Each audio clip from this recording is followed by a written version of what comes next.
The World Bank and the International Monetary Fund are two international organizations that receive a fair bit of criticism for being overly powerful empires used by the wealthy and influential to squash foreign developing nations. And as we will explore, a lot of this criticism isn't entirely unfair either. But part of the problem stems from the average individual not knowing what the World Bank is and what they do, which means at best they only hear about the issues that make the headlines, or at worst they don't hear anything about it and go, grr, banks are bad. So a bank for the entire world must be the biggest, baddest bank of all. And as we have said, they might not be wrong. But before we get the pitchforks out, it's time to learn how money works and thoroughly investigate what these institutions do, what they're supposed to do, and why everyone seems to be angry at them all the time. If you enjoy this video, please consider liking and subscribing. Alright, so the World Bank and the International Monetary Fund are often confused for one another, and in fairness, they are similar in a lot of ways. Both of them were started as financial arms of the United Nations in the mid-1940s as a response to the financial factors that led to World War II. They are also both something that most people won't have anything to do with in their day-to-day lives unless they were to become a very senior politician or bureaucrat. But here's the general breakdown. Both the institutions exist to facilitate a healthy world economy because it became obvious to most people that the best way to maintain peace and prosperity in their own country was to ensure that the neighboring countries and potential trading partners were also peaceful and prosperous. Now, the World Bank achieves this by providing very cheap financing to low and middle income countries.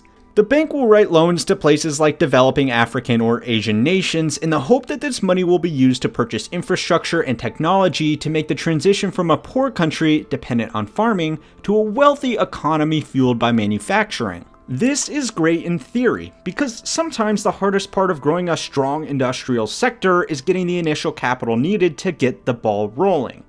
But there are some problems. The first big one is corruption. To speak candidly, the leaders of these low and middle income countries have been known to take a bribe or two.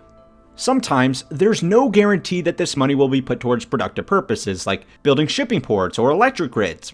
And even if it is, the contract to do so will be given to whoever offers the biggest bribe, rather than who presents the most compelling proposal. For this reason, the World Bank has introduced far more stringent controls on loan money in recent years, which leads us on to a different problem. By dictating how this money can be spent and who it can be spent with, the borrowing nation gives up a fair bit of autonomy when taking out these loans. It's like making a deal with the devil.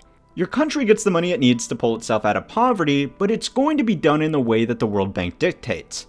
Now, the logical follow-up to this question is, who is it that dictates the World Bank? And the answer is whoever provides it with funding, or more specifically, the nations that provide it with funding. Given that more prosperous and industrious countries tend to be good for the entire global economy, the member nations of the UN have agreed to provide funding to this organization. But their influence over the decisions of the World Bank are directly proportional to how much money they provide. So, a nation like the USA has much more influence over the policies of the World Bank than, say, a nation like Mali. This obviously becomes a very powerful tool for geopolitics, and while the bank does try to maintain a level of independence and autonomy, they are ultimately beholden to the governments that write their checks. This give-and-take relationship extends beyond just influencing who gets how much funding and under what conditions as well. You see, while the core responsibility of the World Bank might sound very noble, it's not a charity, and they are not shy about letting people know that. We are not in the charity business. We are a financial institution. They also have a responsibility to generate returns for their investors, the member nations of the organization. Now, given that they charge 0% interest to risky and up-and-coming nations with high risk of default, these returns are always negative. The US, for example, expects to get back about 80 cents on every dollar they put into the fund, but something is still better than nothing. This money can in turn be reinvested and reinvested again, and so on, and this can be done with the same initial investment. But this multiplying effect does not work if the money does not get repaid. That means that the World Bank is often in the unfortunate position of being a debt collector, which is not a great look on the global stage if you're collecting debts from poor and starving nations that may or may not have asked for the loans in the first place. This is a really difficult problem. If these loans never get repaid, then not as much good could be done with the reinvested funds, and contributing nations would be less likely to invest in the first place. On the other hand, demanding debt repayments can end up doing more harm than good to poor and struggling nations. Now, So far, all these concerns could theoretically be alleviated with careful management, but there is one other key point of controversy that puts the World Bank in the crosshairs of public disdain. One of the largest recipients of the World Bank's foreign development loans is China. Now, I don't know if you guys have noticed, but China is f***ing loaded. While their citizens might not yet enjoy the same living standards as us here in the West, the government is unbelievably wealthy and can raise all the money it could ever possibly need for its extensive infrastructure projects without the help of the World Bank.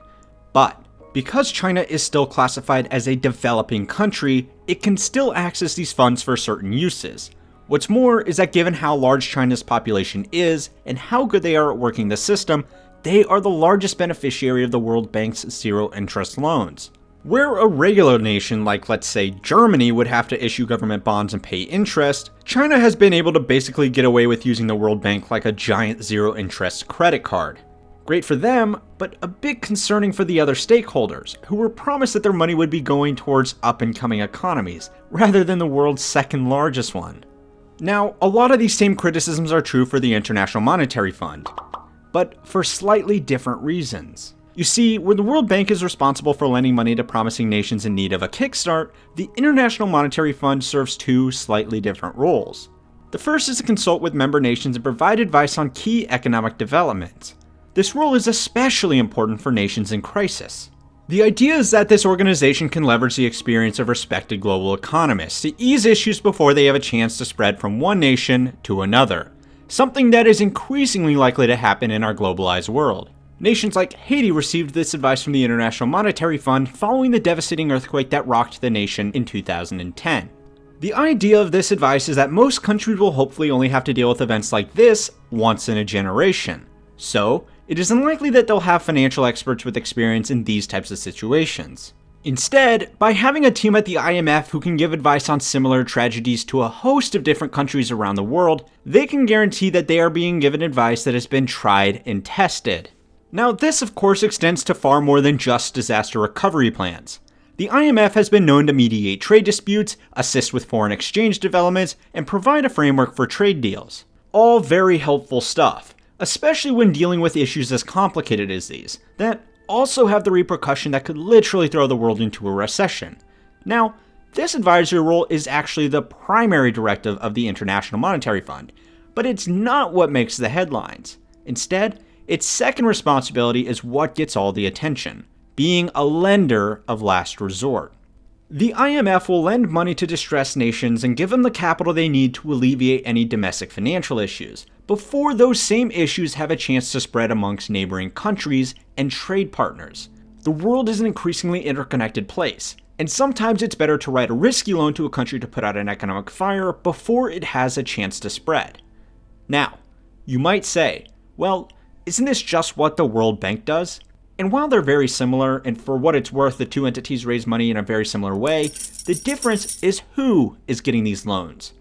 The World Bank gives loans to poor countries so they can hopefully become rich through wise investments, whereas the International Monetary Fund gives money to rich countries who have made bad investments and need the money to not become poor.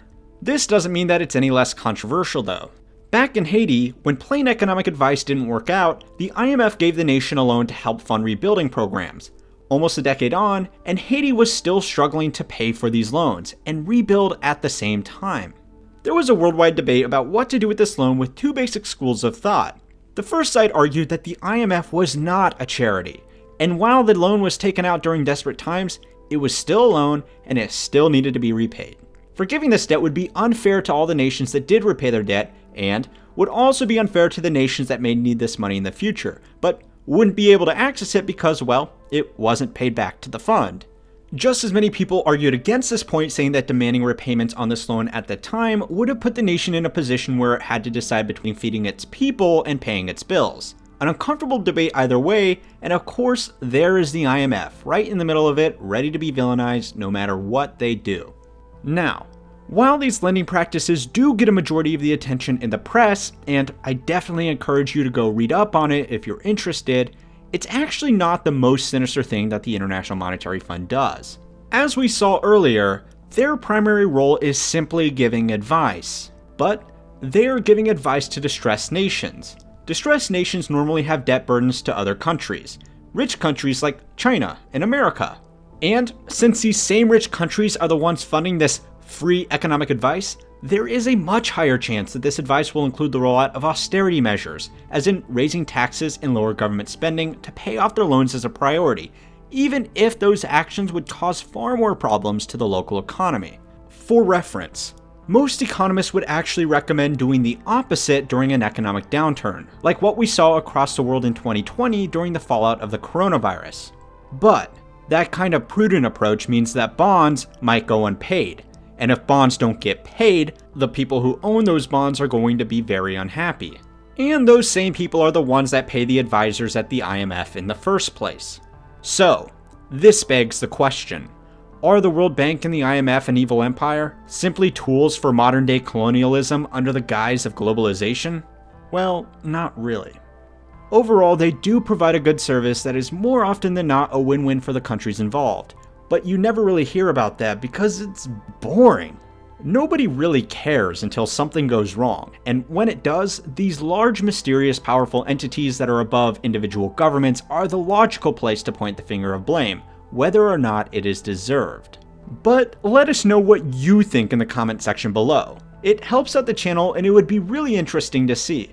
And if international high finance has piqued your interest, then you might be curious to learn how a jellyfish has secretly been used for decades as a global reserve currency. For videos like that one, this one, and many more, make sure to subscribe to keep on learning how money works.